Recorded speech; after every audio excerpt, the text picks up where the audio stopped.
Deus tem uma palavra para a tua vida nessa noite. Então quero que você comigo abra a sua Bíblia, lá no segundo livro da Bíblia, o livro de Êxodo, capítulo de número 14. Eu poderia muito bem ler aqui os 31 versículos para a gente poder falar, mas como você conhece o texto e conhece aquilo que eu quero usar como introdução para a nossa prédica, para a nossa palavra nessa noite, então eu quero que você apenas acompanhe comigo do versículo 9 do capítulo 14 a seguir. Diz assim a Bíblia Sagrada: perseguiram-nos os egípcios, todos os cavalos e carros de Faraó e os seus cavalarianos e o seu exército, e os alcançaram acampados junto ao mar, perto de Pi-Airote, defronte de Baal-Zefon. E chegando o Faraó, os filhos de Israel levantaram os olhos, e eis que os egípcios vinham atrás deles e temeram muito. Então os filhos de Israel clamaram ao Senhor. Disseram a Moisés: será por não haver sepulcros no Egito que nos tiraste de lá para que morramos nesse deserto? Porque nos trataste assim, fazendo-nos sair do Egito? Não é isso o que te dissemos no Egito? Deixa-nos para que sirvamos os egípcios, pois melhor nos fora servir aos egípcios do que morremos no deserto. Moisés, porém, respondeu ao povo: não temais, aquietai-vos e vede o livramento que hoje vos fará, porque os egípcios que hoje vedes, nunca mais os tornareis a ver. O Senhor pelejará por vós e vos calareis. Disse o Senhor a Moisés: por que clamas a mim? Diga aos filhos de Israel que marchem. Diga amém. Tome seu assento na presença de Deus. O tema dessa noite é o que fazer quando não existe saída. É o tema que eu quero compartilhar com você nessa noite, porque é notório, é sabido, meus irmãos, que muitas das vezes, e por que não dizer, a maioria das vezes, nós nos encontramos numa situação que nós não vemos saída. É mais ou menos aquilo que o pessoal diz, né? Se correr o bicho pega, se ficar o bicho come. É mais ou menos esse, não gosto de usar muito esses adágios populares e até, né? Até música aí. Mas é mais ou menos assim que nós nos sentimos muitas vezes na nossa vida. Quem não, né?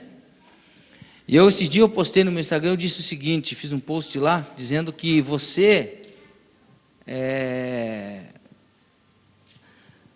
não vai mais ter problemas no céu, porque no caminho para o céu vai ter problema.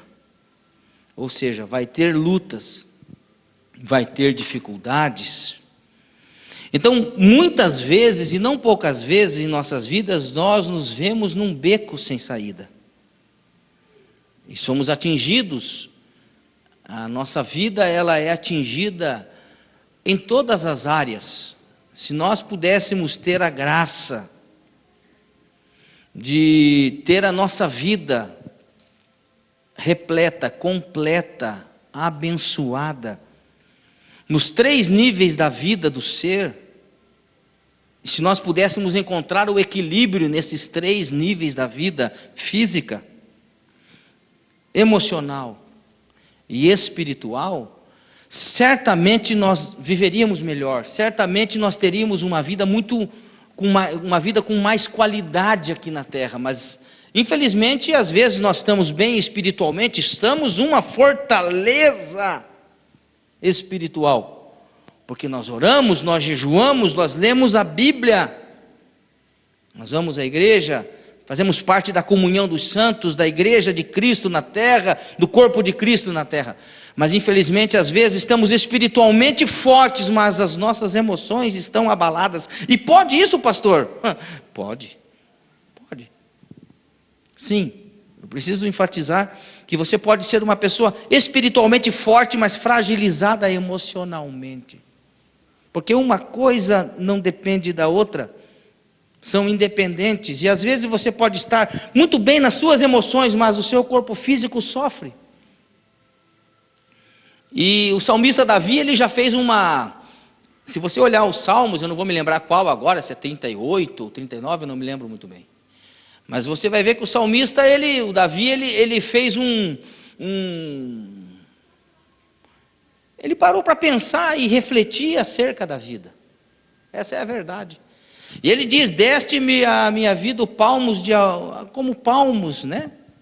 Aos meus dias. Fala sobre a brevidade da vida. O nosso corpo, ele tem prazo de validade, né?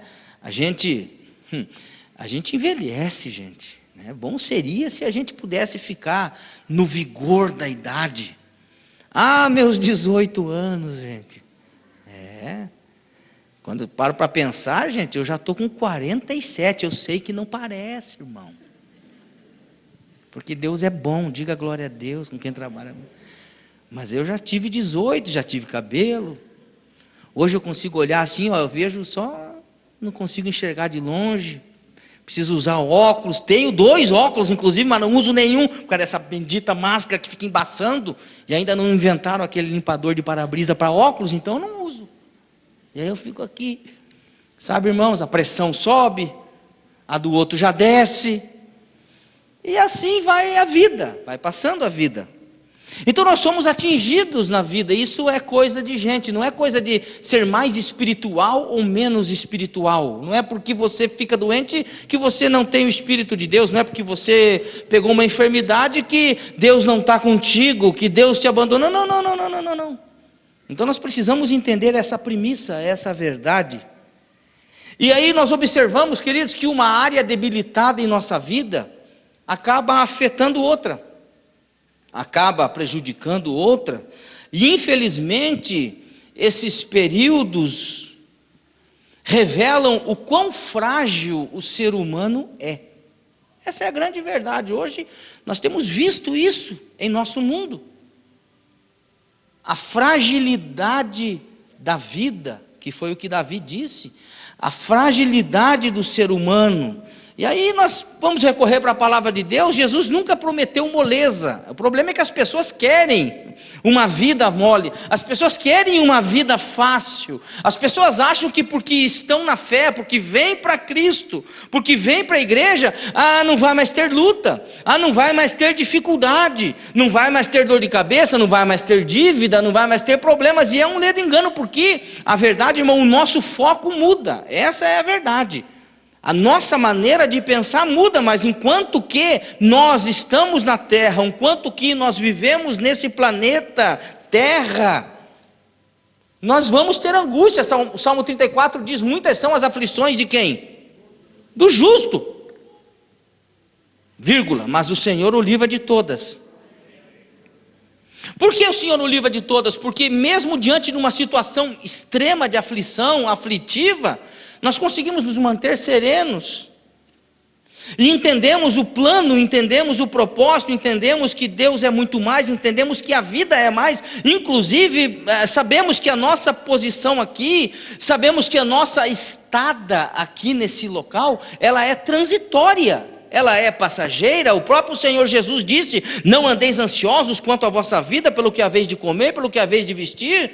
E Jesus disse: não é a vida mais do que o alimento, não é a vida mais do que a vestimenta. Quando Jesus ele enfatiza não é a vida mais, o que Jesus está querendo dizer? Que a nossa vida é muito mais do que pão, muito mais do que água, muito mais do que uma casa, muito mais do que uma posição, muito mais do que um carro novo, muito mais do que qualquer outra coisa que nós possamos ter nesse planeta, nessa terra, na vida, no plano físico. A vida é mais. Jesus ele está ressaltando e enfatizando as coisas excelentes, coisas mais excelentes. Então, irmão, nós estamos aqui e graças a Deus que nós encontramos Jesus, ou que Jesus nos encontrou, e a ordem do trator não altera o viaduto. A verdade é essa. Às vezes você foi alcançado por Jesus, alguém pregou o evangelho para você no ônibus, às vezes você ouviu na rádio, às vezes um parente falou de Jesus, às vezes você veio na igreja, alguém te convidou e o poder do Espírito Santo te alcançou. Então não interessa de que forma, interessa que hoje você veio para a fé, interessa que hoje você está em Cristo. E se você está em Cristo, logo você pensa coisas diferentes. Quer dizer, meu irmão, porque a tua pátria é outra hoje. Na verdade, irmãos, a nossa condição aqui é outra. Na verdade, estamos aqui, mas não somos daqui. Eu não sei se você consegue entender essa verdade. Enquanto você não colocar, eu sei. Olha, crente, eu sei que é difícil você colocar isso aí dentro dessa cabeça, porque essa cabeça é dura. Mas você precisa colocar isso aí, irmão. Você está no mundo, mas você não é mais do mundo. Então a nossa postura é outra. A nossa maneira de se conduzir é outra, a nossa maneira de se pensar é outra. Se alguém é americano, espera-se que o cara fale pelo menos o inglês bem falado. Se alguém é holandês, vai entender a pessoa tem que saber quem foi Van Gogh. Se a pessoa é do Japão, a pessoa tem que saber como é o nome do imperador do Japão. Sim ou não? Se a pessoa é brasileira, ele tem que falar português.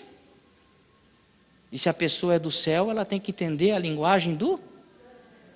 Por isso a Bíblia vai dizer: pensai nas coisas que são do alto. Então, precisamos entender e compreender essas lutas, essas adversidades. E aí eu quero falar alguns pontos da adversidade. Eu quero destacar rapidamente, em primeiro lugar, 3 aspectos da adversidade. A primeira delas, o primeiro aspecto de uma adversidade é que ela é impetuosa. Fala comigo, impetuoso ou impetuosa. É que tem ímpeto. É que se move com rapidez. É que se move com uma certa violência. Chega sem avisar, na maioria das vezes. Estava falando com meu cunhado agora há pouco, o pastor Almir. Ontem, né? A chuva torrencial que caiu aqui em Curitiba não foi nada perto do que caiu lá em Campo Largo, para variar de novo. Eu até falei, cunhado, você tem que se benzer, cunhado. Falei, você já pensou em procurar um pastor para orar? Brinquei, né, com ele. Porque a igreja acabou de colocar um carpê novo na igreja toda, entrou água em tudo, som, meu Deus, que coisa doida. Veio sem avisar. Via de regra, a tempestade ela vem sem avisar. Embora nós temos serviços meteorológicos que avisam, né? Eu me lembro quando eu estava lá em 2016 no furacão Irma lá nos Estados Unidos, eu me lembro que no iPhone ele vinha ali hurricane, não sei o que, e papapá, e toda hora vinha, e você ficava ansioso, né? Porque toda hora vinha aquele apito no celular, e você as pessoas já estavam sobressaltadas. Mas no caso de ontem não deu. E a tempestade, quando ela vem na vida de uma pessoa, a luta, quando ela vem na vida de uma pessoa, a prova, ouça, a prova, quando ela vem na vida de uma pessoa, ela vem com ímpeto, ela vem sem avisar. Bom seria, Rodrigo, se nós tivéssemos uma previsão do que vai nos acontecer amanhã, do que vai nos acontecer daqui 3 dias, do que vai acontecer daqui uma semana, daqui um mês, ano que vem.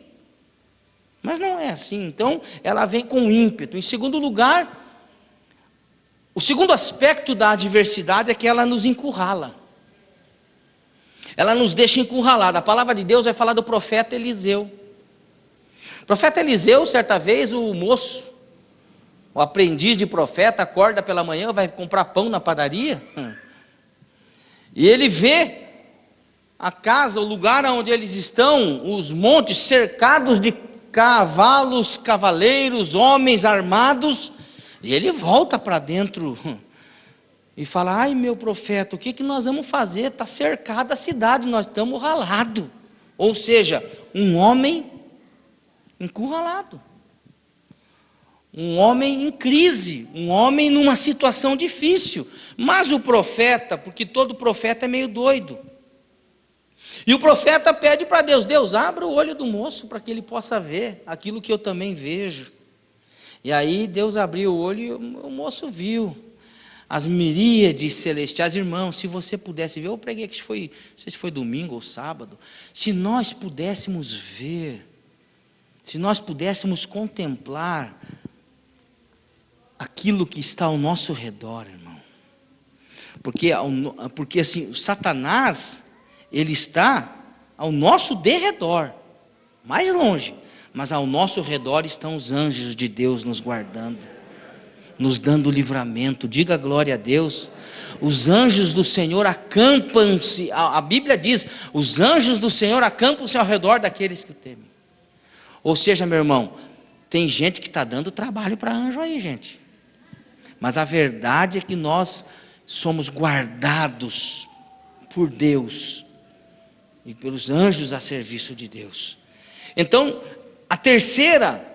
o terceiro aspecto da adversidade é que ela tem o poder de causar em nós o pavor, ela tem o poder de causar em nós um medo. A palavra de Deus fala em Provérbios capítulo 24, versículo 10, se te mostrares frouxo ou fraco no dia da angústia, a tua força será pequena. Ou seja, irmão, nós não podemos fraquejar, temos que ter bom ânimo, temos que ter força, acreditar em Deus, acreditar na palavra de Deus. Então aqui, irmão, o que nós que somos cristãos devemos fazer quando nós não encontramos mais saída em alguma situação? Porque tem momentos da nossa vida em que nós não encontramos solução, em que tudo aquele jeitinho, tudo aquele jeito brasileiro, tudo aquilo que a gente aprendeu, tudo aquilo que nos ensinaram, não existe fórmula mágica para sair da situação, e às vezes parece que quanto mais você busca melhorar, pior fica, quanto mais você busca a cura, mais enfermo fica, quanto mais você busca a solução para o problema,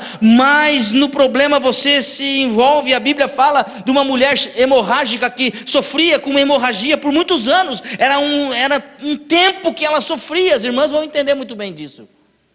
Era uma hemorragia que não cedia, não parava, ela era uma torneira de sangue, e aquela mulher, a Bíblia diz que ela gastou toda a sua economia, tudo que ela tinha, ela gastou com os médicos, mas a Bíblia diz, porém, indo de mal a pior, sem nada lhe aproveitar. E esta é a situação de muitas pessoas, quanto mais tenta, pior fica.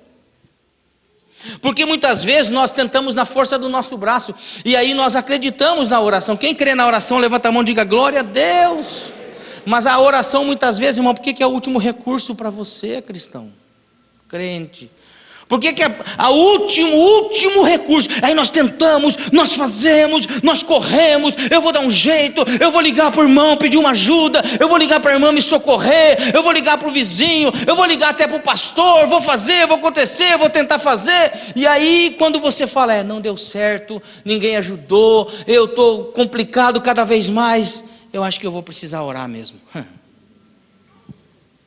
E aí vai para o joelho. Esse é um dos grandes problemas. Então nós precisamos entender que nós somos cristãos. A primeira coisa que nós devemos fazer, o que o pastor disse? Fala primeira. A primeira coisa, em uma situação que nós devemos fazer, é clamar ao Senhor. Jeremias 33:3 vai dizer, clama a mim, e responder-te-ei, e anunciar-te-ei coisas grandes e firmes que não sabes. Segunda Crônicas, capítulo 7, versículo 14, diz, e se o meu povo, tem povo de Deus aqui? Deus está dizendo, se o meu povo que se chama pelo meu nome, se humilhar e orar e buscar a minha face, se converter dos seus maus caminhos, então eu ouvirei dos céus e perdoarei os seus pecados e sararei a sua terra. É clamar, meu irmão, clamar ao Senhor, é buscar ao Senhor, e não uma oração, e desculpe queridos, mas não é aquela oração decoreba que você faz todo dia antes de dormir, Senhor abençoa meu sono, ou na hora do almoço, Senhor abençoa o meu lanchinho, amém. Não, meu irmão, não é esse tipo de oração que nós já fazemos, meio que decorado, meio que, não, é uma oração mais profunda, é algo que vem do coração, é algo do momento, porque nós somos atacados, nós somos atingidos todas as horas, todos os momentos nós somos atingidos pelos ataques do diabo, pelos dardos inflamados de Satanás. Por isso a Bíblia vai dizer em 1 Pedro 5,7, lançando sobre ele, no caso Jesus, lançando sobre Jesus toda a vossa ansiedade. Por quê? Porque toda hora é uma ansiedade que vem no nosso coração, lançando sobre ele toda a vossa ansiedade. Por quê? Porque ele tem cuidado de vós. Deus tem cuidado do seu povo. O segredo está em clamar. A palavra de Deus diz assim: Moisés, por que clamas a mim? Diga aos filhos de Israel que marchem. Sabe, queridos, eu estou falando da importância do clamar. Mas existe um momento em que a gente tem que também parar de clamar e tem que fazer alguma coisa. Não podemos deitar eternamente em berço esplêndido e ficar esperando que as coisas vão acontecer da noite para o dia, que as coisas vão cair do céu da noite para o dia. Não, irmão, há uma parte que cabe a nós clamar a Deus. E o que Deus estava querendo dizer para Moisés? Moisés, eu já dei. Irmão, entenda isso, é que nós não conseguimos ter a mente de Deus. Por isso a Bíblia vai dizer que nós precisamos ter a mente de Cristo, a mente de Deus, pensar como Deus. É que Deus, você não consegue entender, mas é que Deus já te viu lá na frente, irmão. Vou repetir para ver se você entende isso. Deus já te viu lá no futuro, irmão. Por isso ele disse para Moisés: o povo estava agoniado, sai do Egito, estão experimentando a tão sonhada libertação. E sabe, irmãos, ao caminho até Canaã, há momentos de luta, há momentos de desespero e de angústia, há momentos de prova. E quando o povo sai do Egito, experimentando a tão sonhada libertação, que foi prometida há acho que 430 anos, de promessa que não se cumpria, agora se cumpriu. Eu estou fazendo parte do cumprimento da promessa. Mas aí vem a primeira dificuldade, irmão. Deus prometeu a bênção, diga glória a Deus, mas nunca Deus prometeu tirar a dificuldade. Será que você entende isso ou não? Deus tem a promessa para a tua vida. Tem promessa. Mas promessa exige processo. Toda promessa vai passar pela prova do tempo. Toda promessa vai passar por esse negócio chamado processo. E processo é ruim, processo é lento, processo é demorado. Mas há necessidade de nós nos mantermos fiéis, firmes, vigilantes, continuar clamando ao Senhor. Por isso Deus disse: agora não adianta ficar clamando, manda o povo marchar, Moisés, manda o povo trabalhar. Em outras palavras, Deus estava dizendo: turma, vamos se coçar. Em outras palavras, irmão, pessoal, vamos se coçar, vamos meter a mão na massa, vamos nos envolver, vamos fazer. Faça a sua parte. Eu sei que parece chover no molhado o que eu vou dizer, eu sei que parece bater na mesma tecla, mas a verdade é que você faz a sua parte e Deus faz a parte dele. Deus faz a parte dele e você faz a sua parte. Então clame ao Senhor, ore ao Senhor por essa questão, ore ao Senhor por essa situação, coloca diante de Deus essa situação que está te afligindo. E se for uma situação muito grave, muito mais do que uma simples dor de cabeça, quem sabe, muito mais do que uma conta de, vamos dizer, de água para pagar, vamos dizer para que você possa entender. Se você entender que a situação requer um pouco mais de empenho, se você entender que a situação que você está passando exige um pouco mais de força, um pouco mais de determinação, um pouco mais de perseverança, então, meu irmão, é nessa hora que você deve orar mais, é nessa hora que você deve se dedicar mais a Deus, é nessa hora que você deve clamar mais a Deus, porque é de Deus. A Bíblia vai dizer, Salmo 121, elevo os meus olhos para os montes, de onde me virá o socorro? O meu socorro vem da onde? O meu socorro vem do Senhor, que fez o céu e a terra. Meu irmão, o teu socorro está em Deus, o teu socorro está na presença de Deus, é na presença de Deus, é em andar na presença de Deus, é em clamar a Deus, e Ele vai responder. Diga glória a Deus. Então você precisa se esforçar um pouco mais, irmão. Eu não sei se você consegue entender isso, mas é muito mais do que apenas um culto de 1h15. É muito mais do que 5 ou 10 minutos de joelho, talvez. Às vezes o que Deus quer de você, irmão, não é sua oferta, não é seu dízimo, mas o que Deus mais quer de você às vezes é você mesmo. Sabe, é uma afronta para Deus quando nós o deixamos esperando. Quem já marcou algum encontro e ficou esperando? Ficou trovando sem gaiteiro, como diz o outro. Você marca o encontro, uau! Você toma até banho para ir no encontro. Uau. E chegou no encontro e a pessoa não vai. Muitas vezes, eu me lembro de uma canção que cantava: nesta tarde, ou nesta tarde feliz, neste santo lugar, eu marquei um encontro com Deus. Infelizmente Deus está esperando muita gente. Muita gente está deixando Deus esperando. Quando, pastor? Que eu não lembro. Sabe aquele dia que você acordou 3h30 e olha, irmão, você pode guardar o que eu vou falar, sim ou não? Sim ou não? Normalmente quando Deus quer te acordar 3h30, irmão, bem no meio. Porque o meio é tenso, irmão. O meio é tenso, é 3h30. Você acorda. E você vira para um lado, vira para o outro, não consegue dormir. Eu tenho ontem eu fiz uma oração em casa, foi engraçado. Eu peguei a Bíblia e aí li a Bíblia e começamos a orar e meu gurizinho de repente apagou dormindo. Não parava em casa, mas um foguete. 1 minuto de oração que eu comecei, o piá começou a dormir, quase caiu assim, as meninas começaram a rir, a oração virou uma palhaçada. Se é que você pode entender palhaçada. Tive que retomar a oração.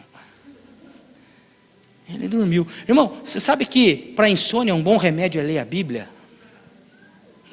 Você sabe que para insônia um bom remédio é ir para a presença de Deus, irmão? E às vezes você vai acordar no outro dia, com dor no corpo, ajoelhado, babão em cima da Bíblia. Mas eu vou te falar uma coisa, irmão. Deus não deve nada para ninguém. Aquele dia vai ser o dia de mais milagre na tua vida, de vitória na tua vida, da porta aberta na tua vida. Então se Deus te chamar, irmão, vem. Viu?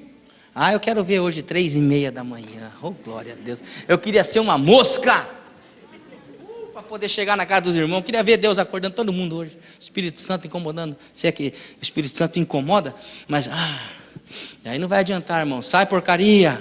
Satanás, sai do meu quarto. Não é não, irmão. Tenha discernimento, irmão. Às vezes é Deus que está dando a oportunidade para você. Deus está dizendo para você, às vezes: meu filho, venha para uma audiência comigo. Venha, vamos entrar em juízo. É o que diz a Bíblia em Isaías. Vamos, meu filho, vamos entrar em juízo. Apresenta-me as tuas queixas, para que eu possa te justificar, te livrar e te abençoar. Meu irmão aqui, os advogados aqui, apresenta as tuas queixas para que eu possa livrar, abençoar. Queridos, às vezes o que nos falta é uma postura de acreditar realmente naquilo que nós dizemos que acreditamos. É fazer um pouco mais de sacrifício nesse aspecto espiritual, é ir para a presença, é mergulhar na presença. Clamar ao Senhor, diga clamar ao Senhor. Eu preciso ir rápido aqui. Segundo ponto é controlar o medo. Quando o medo foge do controle na vida de um homem, de uma mulher, esse medo começa a figurar como pânico. Aí a pessoa tem síndrome do pânico. Quem já ouviu falar? Todo mundo. A pessoa entra em pânico. E aí quando a pessoa entra no pânico, ela esquece aquilo que tem que fazer. E o pânico faz a pessoa entrar em desespero, faz a pessoa ficar em parafuso, sai do circuito.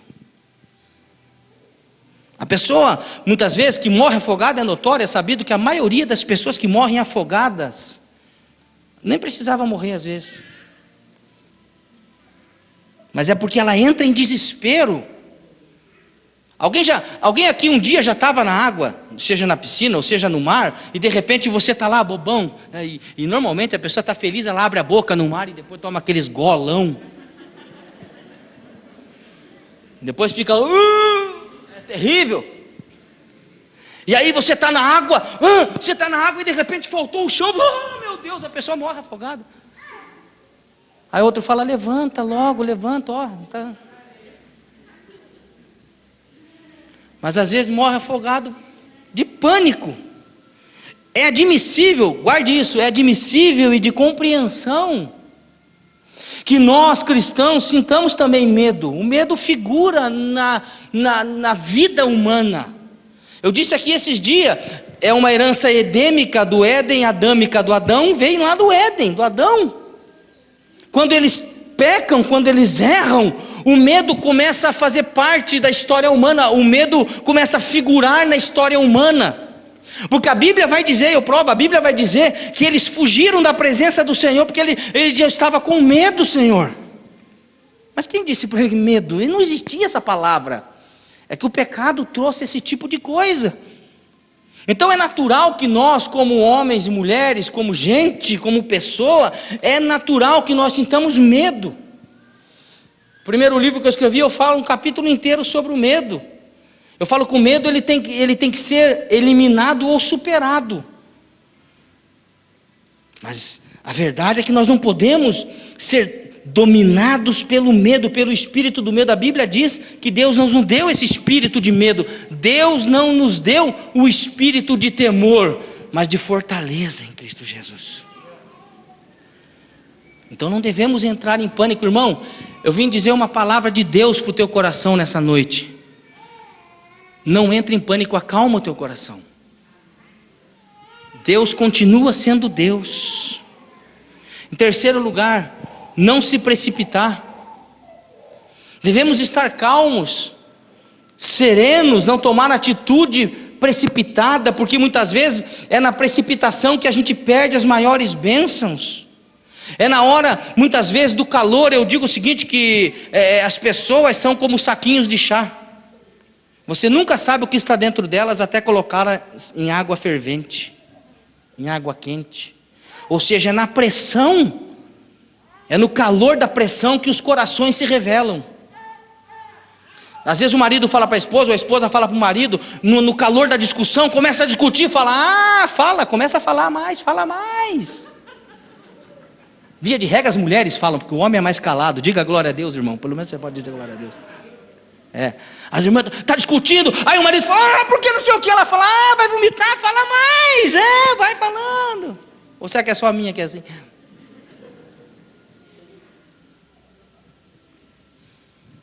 Então nós temos que, sabe o que nós temos que pedir? Uma unção. Fala, qual unção, pastor? Não, fala, você está aí ou não, irmão? Fala, qual unção, pastor? A unção da ovelha muda. Às vezes calar é mais sábio, né? Devemos, queridos, ouça, nós devemos promover a paz no coração das pessoas. O que o pastor falou? Promover a paz no coração das pessoas.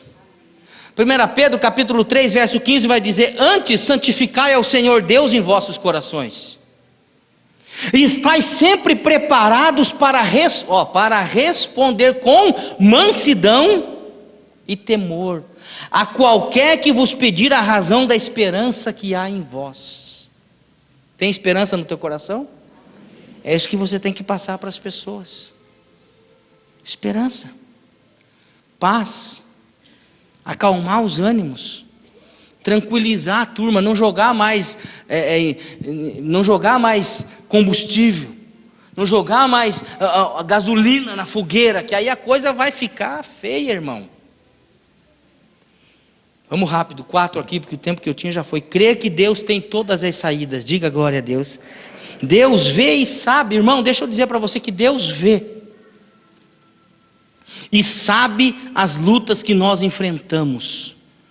Evangelho de João, no capítulo 5, vai dizer de um paralítico que estava há 38 anos na beira do tanque chamado Betesda. Esse homem estava há 38 anos e ele não conseguia receber um milagre, porque havia uma crendice popular de que o anjo de tempo em tempo passava e agitava as águas, e o primeiro que ali descesse em contato com as águas recebia a cura.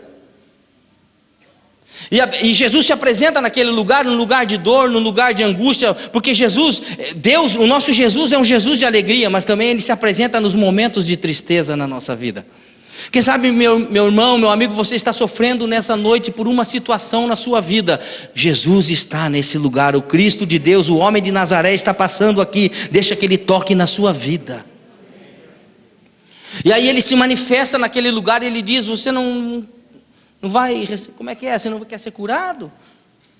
Vai ficar aí? Em outras palavras, ele diz: mas eu não tenho quem me coloca. Já começa a desculpa. O homem é bom para dar desculpa. Fala comigo, desculpa. Nós somos bons para dar desculpa. Já começa ali. Jesus só falou para ele: você quer ser curado? Ele fala: não tenho ninguém. Jesus não está perguntando, até bem porque, vamos ser bem prático, irmão.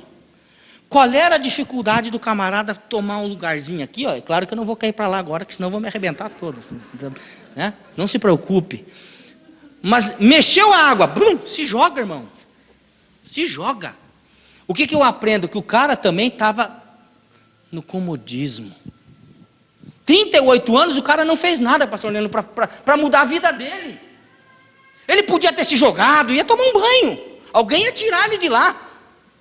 Se não fosse curado, alguém ia levantar ele da água. Pelo menos um banho, ia sair de lá cheiroso. Mas está lá, 38 anos.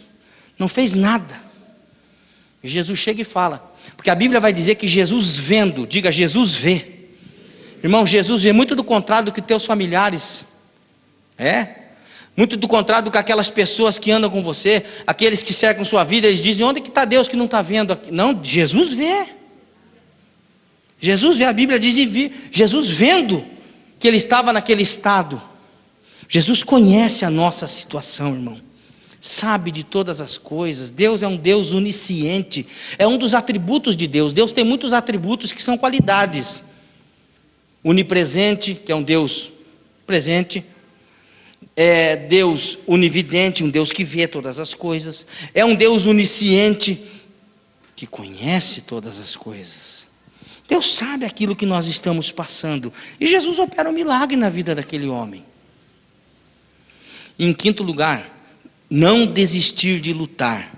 Muito do contrário, ao invés de parar e ficar paralisado, é hora de manter estratégia. Nesses momentos de dificuldade, esses momentos que nós estamos passando, gente, de luta, esses momentos de crise que o mundo está passando, literalmente o que tem acontecido ao redor do mundo, e nós devemos orar como cristãos, orar pelo Afeganistão, não só ficar postando fotinho, pray for Afeganistão, e não ora piscirica nenhuma. É orar mesmo. Alguém falou para mim: você não vai colocar, ore pelo Afeganistão? Eu falei: não, eu prefiro orar do que colocar. Orar pelos nossos irmãos, orar para que Deus coloque a mão naquele país, orar pelo Haiti, gente, que está sendo também, está sofrendo, orar pelo Brasil, orar pelo teu vizinho, orar pela tua casa, orar pela tua família. Sabe, irmãos, montar estratégias, nos reinventar, prosseguir a nossa jornada, é o que Deus disse para o seu povo: marcha. Mas Deus nunca ninguém fez. Mas não tem problema, você vai ser o primeiro, irmão. Deus muitas vezes, Deus nos convida a ser o primeiro a experimentar milagre. Você não entendeu, irmão? Mas lá em casa ninguém prosperou. Deus está te convidando a ser o primeiro a prosperar. Mas lá em casa todo mundo viveu na maldição, todo mundo separou, ninguém deu certo no casamento. Pois, irmão, você vai ser o teu casamento vai ser o que vai dar certo. A partir do teu casamento serão abençoados todos da tua casa. Mas lá em casa todo mundo morreu de câncer. O biso, o vô, o pai, o filho, irmão, vai parar em você em nome de Jesus. Deus está te convidando a ser o primeiro a experimentar milagre. Pedro olha para Jesus e fala: Senhor, se és tu, multiplicar pães e peixes até vai, agora pera lá, andar sobre as águas já é demais, se é o Senhor, manda aí. Jesus fala: então venha, Pedro.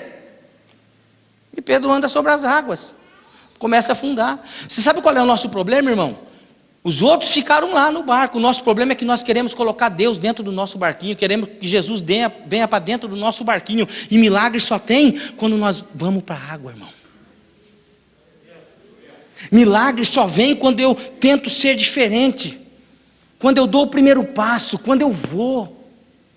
Sabe, ninguém fez. É diferente, meu irmão, não tem problema, faça. Se Deus está mandando, faz. Se Deus está pedindo, faz, irmão. Mas tem que ser Deus.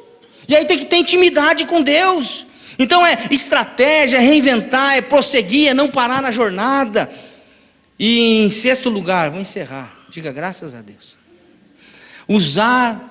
O que o pastor falou? Eu não entendi. Usar a autoridade espiritual. O cristão tem autoridade que vem de Deus.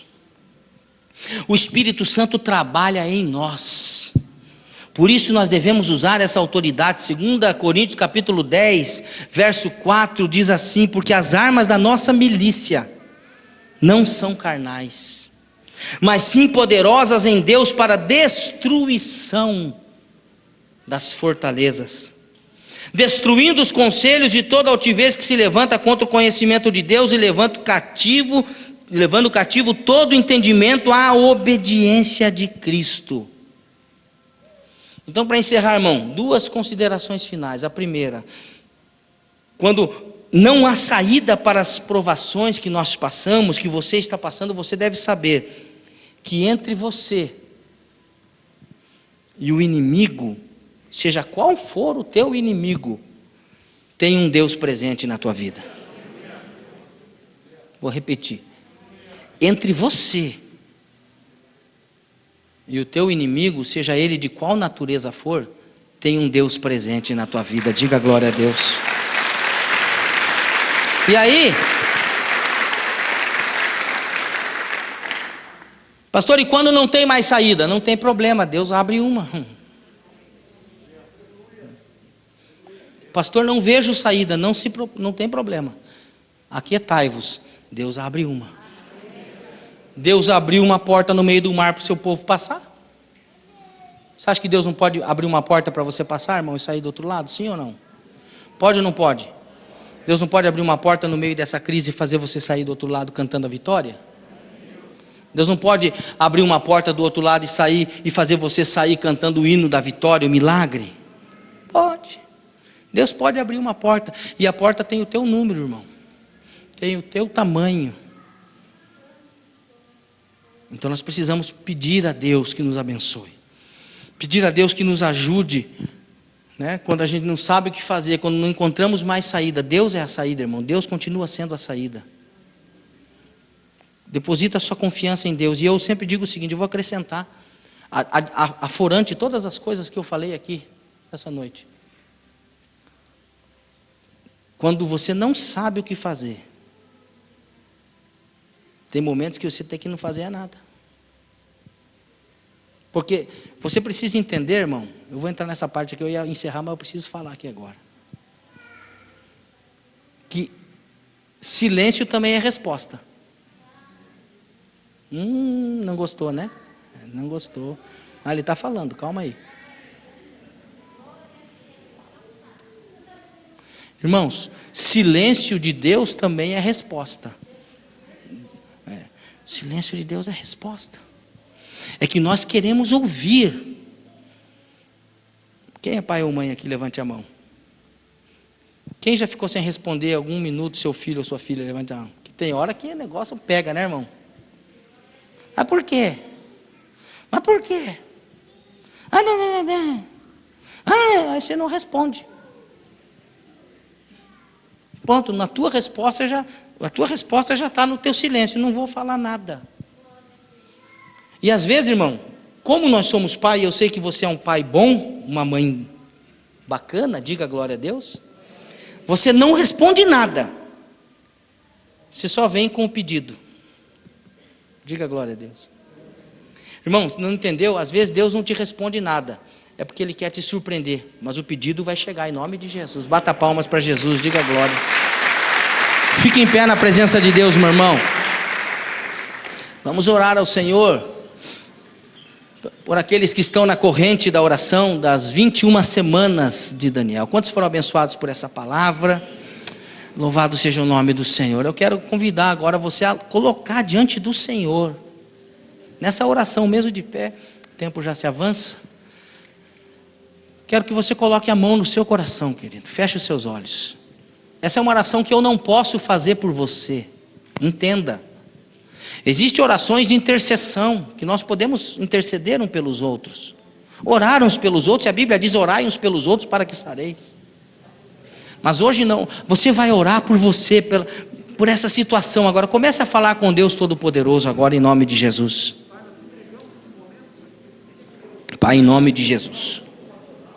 Como é bom, Pai, poder entrar na Tua casa, na Tua presença. Meu Deus, nós falamos da Tua palavra, nós falamos do Teu amor, nós pregamos o Teu Evangelho, Pai. E agora, Pai, eu estou orando pelos meus irmãos que estão nessa corrente da oração das 21 semanas de Daniel. Mesmo, Pai, diante de uma pandemia, de um quadro caótico, Pai. Esse povo não arreda pé. Esse povo não abre mão da bênção. Esse povo não abre mão da vitória. E por isso estão aqui nessa noite, Pai. Eu quero pedir que abençoe, Pai, que realize o desejo do coração de cada um dos Teus filhos. Pai, em nome de Jesus, são muitas as angústias no coração dos Teus filhos. São muitas as tribulações, são muitas as dificuldades, Pai. E às vezes no momento não entendemos, Pai amado, as lutas, não compreendemos, Pai. E às vezes, Pai amado, a nossa parte apenas é confiar no Senhor. É depositar a nossa confiança no Senhor, clamar ao Senhor, orar ao Senhor, e é o que nós estamos fazendo.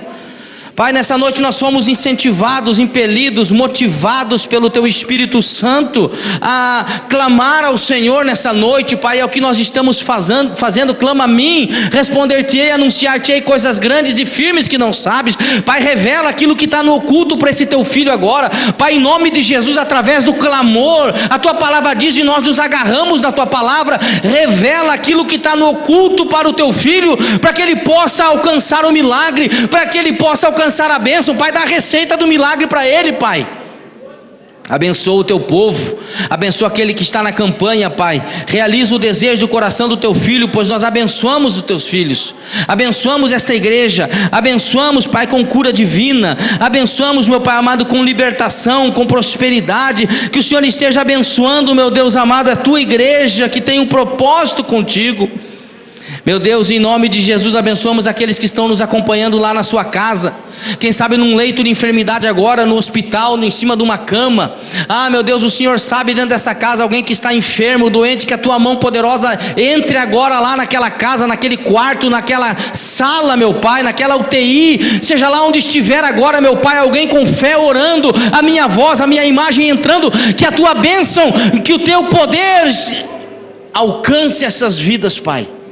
Curando, restaurando, libertando para a glória do Teu nome. Abençoamos o Teu povo, abençoamos a Tua igreja e o fazemos no nome poderoso e bendito de Jesus. Amém, amém. Glória a Deus, amém, queridos. Louvado seja o nome do Senhor.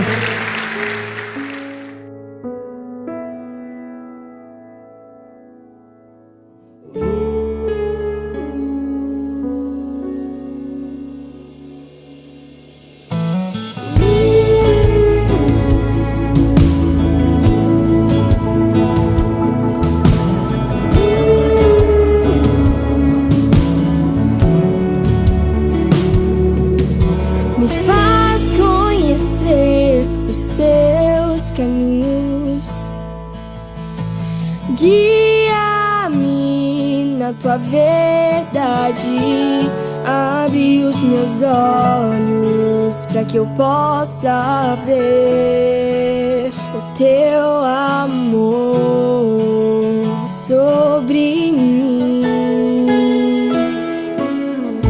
Me faz conhecer os Teus caminhos, guia-me na Tua verdade, abre os meus olhos para que eu possa ver o Teu amor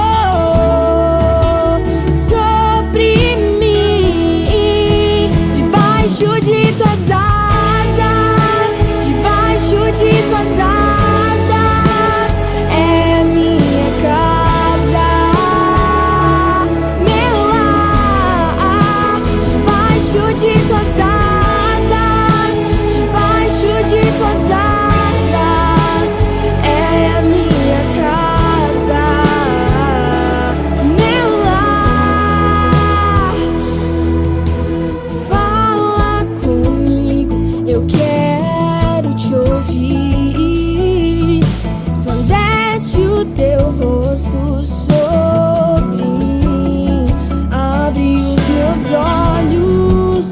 eu possa ver.